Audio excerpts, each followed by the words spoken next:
Welcome to Penrose Learning, where we make understanding easy.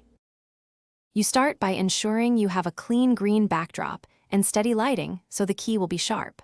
Once done, open Capcut and import both your green screen footage and the replacement background into the same project. Drag the background onto the timeline first, then place your green screen clip on the track above it. Make sure the clips overlap where you want the effect to appear. This sets the stage so the removal tool can isolate the foreground accurately and replace the green with your chosen background. Next, select the green screen clip and apply Capcut's Remove Background or Chroma Key effect. This is the core step that separates subject from green. Then adjust similarity and intensity to eliminate residual green without cutting into the subject. Use edge feather and shadow strength to smooth transitions. Small tweaks stop harsh halos.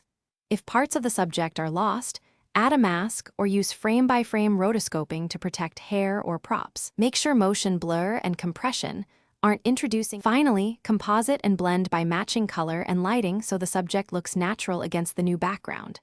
Use color grading tools, adjust exposure, contrast, and temperature, and add subtle motion blur or shadows to ground the subject. Tweak scale and position so perspective aligns. Once satisfied, export with settings that preserve quality. Choose H.264 for compatibility or keep source codec if preserving detail. If green fringing or jitter appears, revisit key settings and mask problem areas.